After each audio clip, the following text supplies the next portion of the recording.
नमाज जुमा के आदाब के हवाले से कोई बंदा अगर लेट आए तो अल्लाह के नबी सल्लल्लाहु अलैहि वसल्लम का फरमान है कि जहां उसको जगह मिले बैठ जाए। फिर गर्दने ना फैलाके, एक चीज ये है। दूसरी आदाब ये है कि अगर कोई आपस में बातें कर रहे हैं, कोई दो लोग या चार लोग आपस में बातें कर रहे हैं, तो कोई दूसरा बंदा सुनने वाला उसको ना रोके। अल्लाह के प्यारे नबी जनाब मोहम्मद मुस्तफा सल्लल्लाहु अलैहि वसल्लम ने फरमाया, इदा कुल्त लिसाहिबी का यौमल जुमुअती अंसी, जब जुमे के दिन अगर आपने कोई साहिब को कहता है कि खामोश हो जा, तो वह इमाम यख्तुबु, इमाम खुतबा दे रहा हो, फकद लगाओ, तो उससे कहो कि तुमने लगव बात की, उसका नुकसान भी होता है।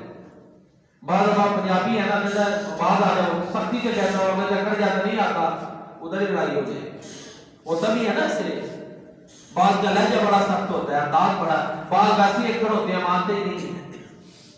तो इसलिए आपने ये बड़ा अच्छा सोल्यूशन, हमारे नबी के हर हुक्म में हिकमत है। लेकिन ना एक हिकमत का पहलू समझ में आ रहा है।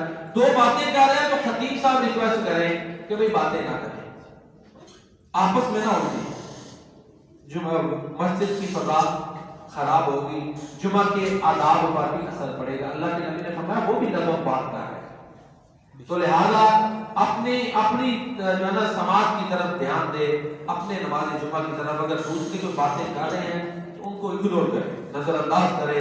खतीब साहब कहें, इमाम साहब कहें कि भाई ऐसा ना करें, आप लोग ना कहें, ताकि कोई बदमज़गी पैदा ना हो।